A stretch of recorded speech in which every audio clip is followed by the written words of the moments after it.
भगवत गीता का प्रथम अध्याय अर्जुन विषाद योग कहलाता है। यह अध्याय महाभारत के युद्ध की पृष्ठभूमि में मानव मन की गहरी भावनाओं, 5 द्वंद्वों और नैतिक संघर्षों को प्रकट करता है। इस अध्याय की शुरुआत धृतराष्ट्र के प्रश्न से होती है। धृतराष्ट्र संजय से पूछते हैं कि धर्मभूमि 5 कुरुक्षेत्र में युद्ध की इच्छा से एकत्र हुए मेरे और पांडु पुत्रों ने क्या किया।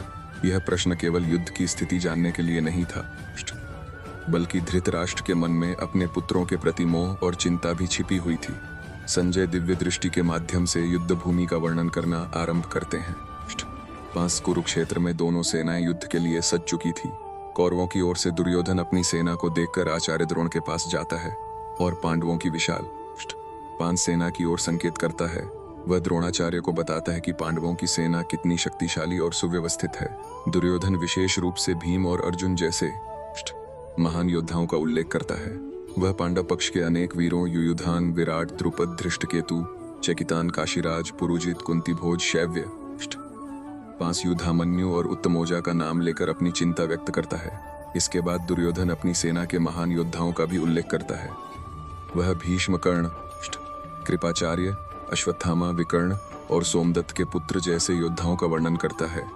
वह कहता है कि हमारी सेना भीष्म पितामह के संरक्षण में असीमित है, जबकि पांडवों की सेना भीम के नेतृत्व में सीमित प्रतीत होती है। दुर्योधन अपने सैनिकों को आदेश देता है कि वे सब ओर से भीष्म पितामह की रक्षा पंचा करें। दुर्योधन की बात सुनकर भीष्म पितामह सिंहनाद के समान गर्जना करते हुए अपना शंख बजाते हैं। उनके शंखनाद के साथ ही कौरव सेना के अनेक शंख, नगाड़े, भेरी और रणवाद्य एक साथ बज उठते हैं। उस ध्वनि से पूरा आकाश और पृथ्वी गूंज उठते हैं। इसके उत्तर में पांडव पक्ष से श्री कृष्ण और अर्जुन भी अपने दिव्य शंख बजाते हैं। श्री कृष्ण पंचजन्य शंख बजाते हैं और अर्जुन देवदत्त नामक शंख का निनाद करते हैं। भीम पौंड नामक महाशंख बजाते हैं।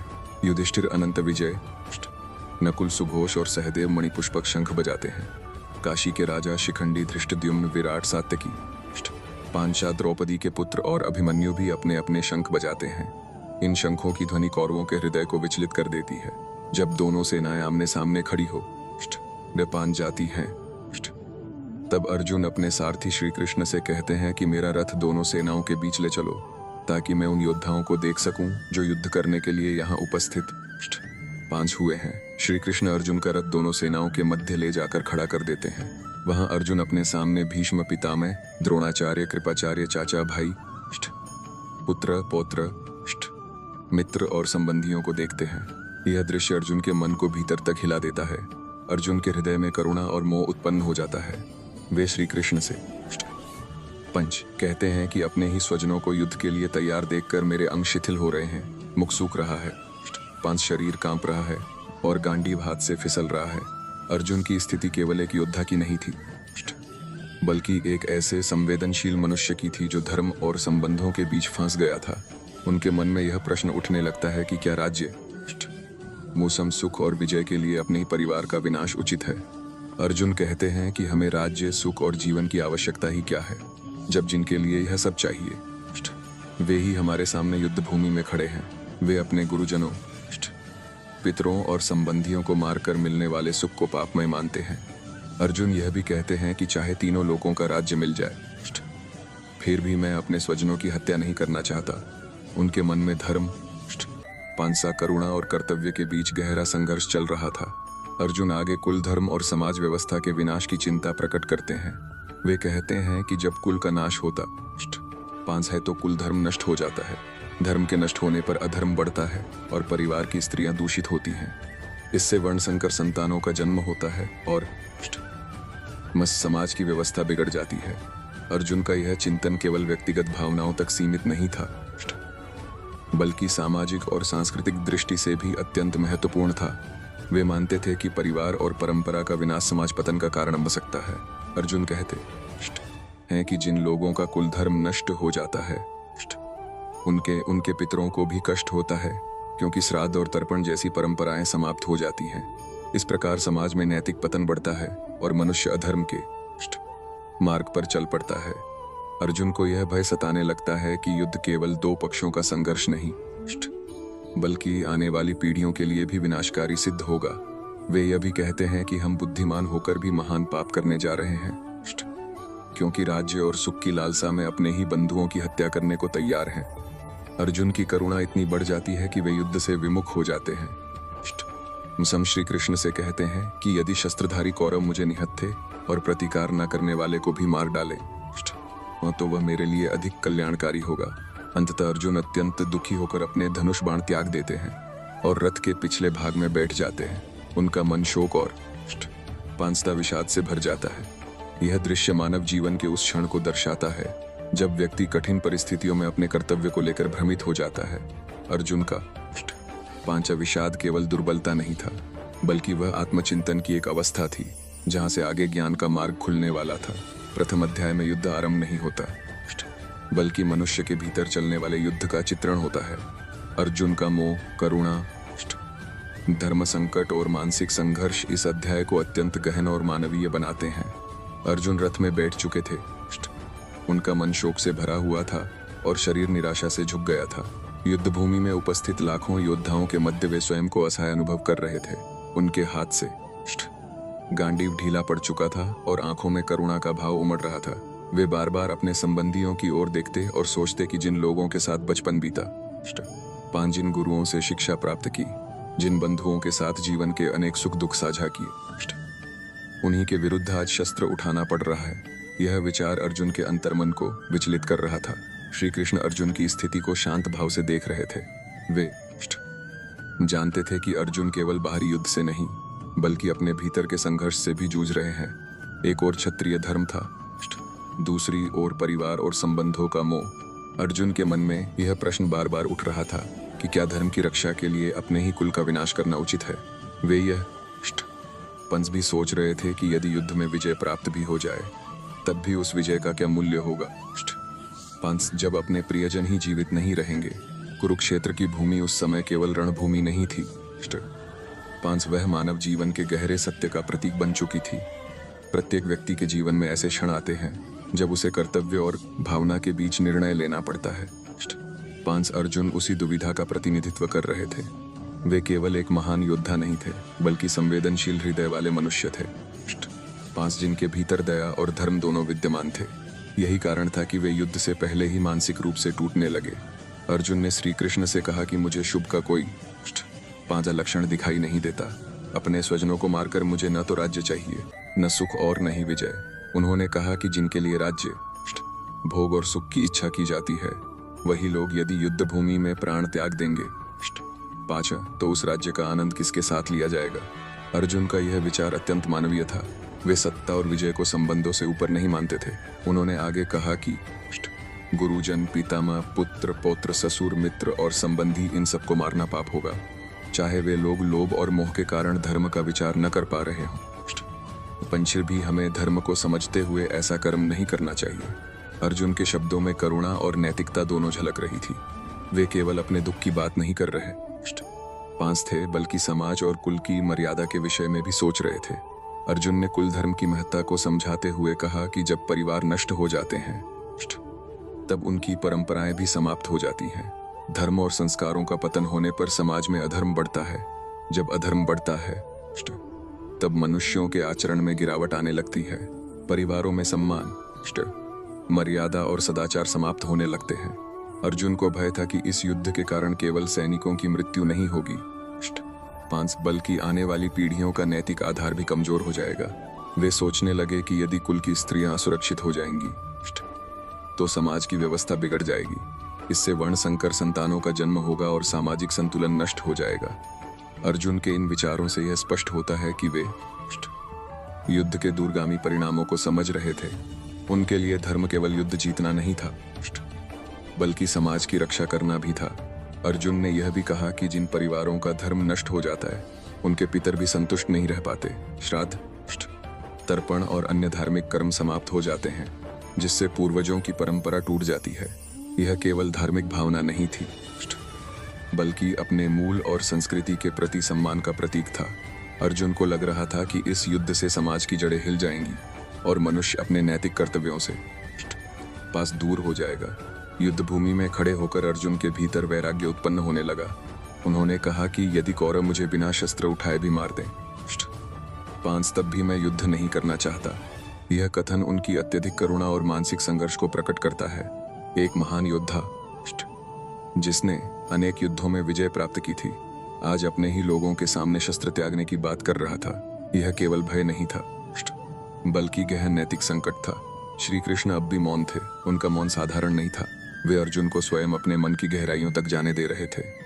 कभी कभी मनुष्य को 5 सत्य समझने से पहले अपने भ्रम और मोह को पूरी तरह अनुभव करना पड़ता है। अर्जुन उसी अवस्था से गुजर रहे थे। उनका विषाद आगे चलकर ज्ञान का द्वार बनने वाला पंच था। कौरव और पांडव सेनाएं युद्ध के आरंभ की प्रतीक्षा कर रही थी। शंखों की ध्वनि शांत हो चुकी थी, परंतु वातावरण में तनाव बना हुआ था। सभी योद्धा अपने अपने रथों पर तैयार खड़े थे। भीष्म पितामह दृढ़ निश्चय के साथ कौरव सेना का नेतृत्व कर रहे थे। 5 द्रोणाचार्य गंभीर मुद्रा में थे। कर्ण के मन में प्रतिशोध की अग्नि जल रही थी। दूसरी ओर पांडव सेना अपने धर्म और अधिकार की रक्षा के लिए तत्पर थी। परंतु इन सब के बीच अर्जुन का मन युद्ध से हट चुका था। अर्जुन की आंखों के सामने अपने जीवन की अनेक स्मृतियां घूमने लगी। उन्हें गुरु द्रोणाचार्य का स्नेह याद आया, भीष्म पितामह का संरक्षण याद आया, भाइयों के साथ बिताया गया समय याद आया। वे सोचने लगे कि जिन लोगों के आशीर्वाद से उन्होंने धनुर्विद्या सीखी, पास उन्हीं पर बाण कैसे चला सकते हैं। यह स्मरण उनके हृदय को और अधिक द्रवित कर रहा था। उनकी स्थिति ऐसी हो गई थी कि वे अपने कर्तव्य को भी स्पष्ट रूप से नहीं देख पा रहे थे। मोह मनुष्य की बुद्धि को ढक लेता है और निर्णय लेने की क्षमता को कमजोर कर देता है। अर्जुन के साथ भी यही हो रहा था। वे धर्म और अधर्म के पंचता वास्तविक स्वरूप को समझने में असमर्थ हो रहे थे। इसी कारण उनका मन शोक में डूब गया। इस प्रकार प्रथम अध्याय मानव जीवन की उस अवस्था का चित्रण करता है जब व्यक्ति कठिन परिस्थितियों में स्वयं को असमंजस में पाता है। अर्जुन का विषाद केवल व्यक्तिगत दुख नहीं था, बल्कि समस्त मानवता के भीतर चलने वाले संघर्ष का प्रतीक था। जब मनुष्य संबंध, कर्तव्य, नैतिकता और भावनाओं के बीच उलझ जाता है, 5 तब उसके भीतर भी वैसा ही द्वंद्व उत्पन्न होता है जैसा अर्जुन के मन में हुआ था।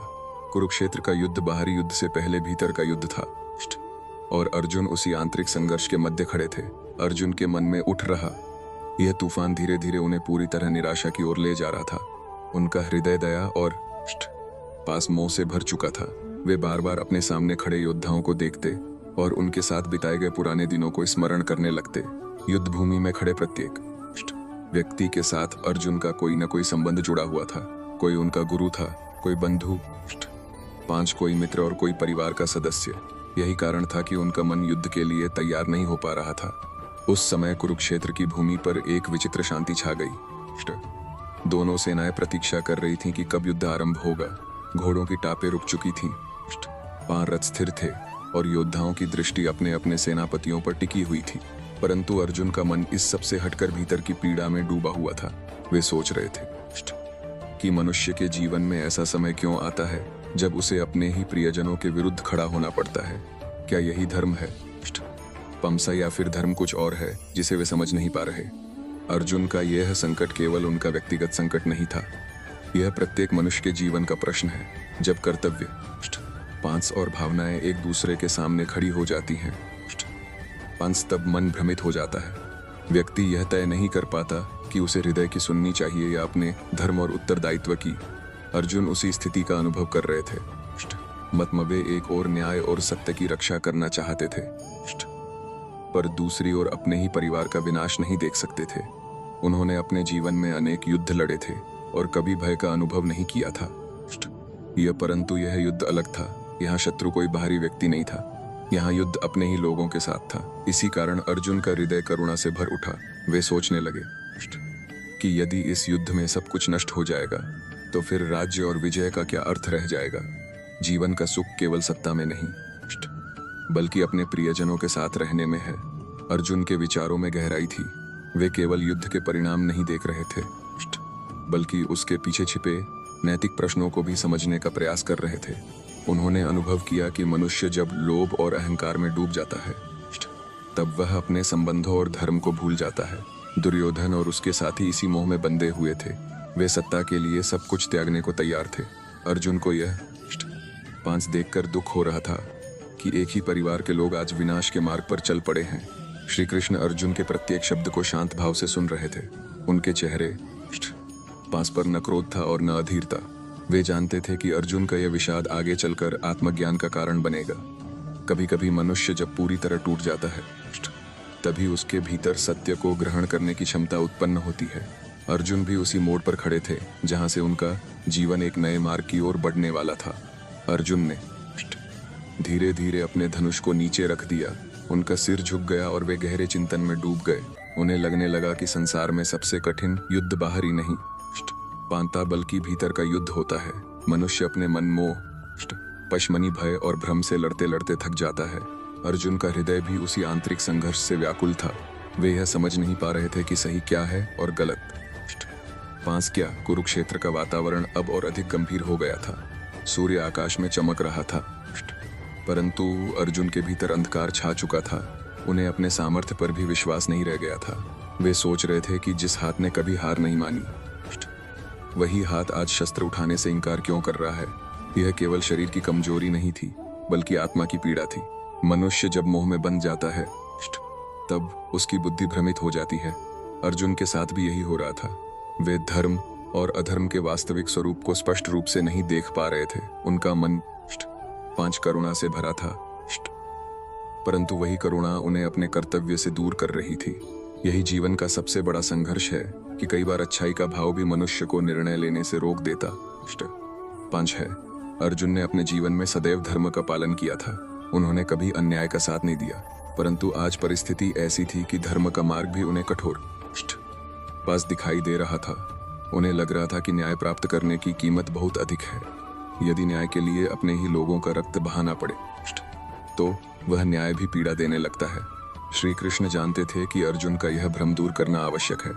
यदि अर्जुन इसी स्थिति में बने रहे तो वे अपने कर्तव्य से विमुख हो जाएंगे और अधर्म की विजय हो जाएगी। परंतु श्री कृष्ण जल्दबाजी में कोई उत्तर नहीं देना चाहते थे। वे चाहते थे कि अर्जुन अपने भीतर के प्रश्नों को पूरी तरह व्यक्त करे, ताकि समाधान केवल शब्दों का नहीं बल्कि आत्मज्ञान का हो। अर्जुन का मन अब संसार की नश्वरता पर भी विचार करने लगा। वे सोचने लगे कि जीवन कितना अस्थायी है। आज जो लोग साथ खड़े हैं, 5 कल वे नहीं रहेंगे।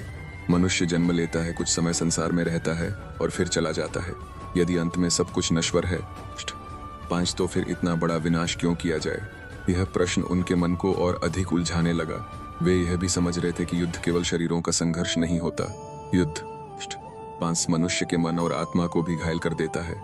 जो लोग युद्ध में बच जाते हैं, उनके हृदय पर भी पीड़ा की गहरी छाप रह जाती है। अर्जुन इसी भविष्य की कल्पना करके दुखी हो रहे थे। उन्हें लग रहा था कि यह युद्ध चाहे किसी की भी विजय से 5 समाप्त हो, अंत में सबको पीड़ा ही देगा। इसी गहन विषाद और मानसिक संघर्ष के बीच अर्जुन मौन होकर बैठे रहे। उनके भीतर प्रश्नों का समुद्र उठ रहा था और वे उत्तर खोजने पंच में असमर्थ थे। वहीं श्री कृष्ण शांत, स्थिर और गंभीर भाव से अर्जुन को देख रहे थे। आने वाले क्षणों में वही श्री कृष्ण अर्जुन को ऐसा ज्ञान देने वाले थे जो केवल उस समय के लिए नहीं बल्कि संपूर्ण मानवता के लिए मार्गदर्शन बनने वाला था। गीता ज्ञान को फॉलो और सब्सक्राइब जरूर करें। अगर यह वर्णन आपको अच्छा लगा हो तो एक प्यारा सा कमेंट अवश्य करें। जय श्री कृष्ण।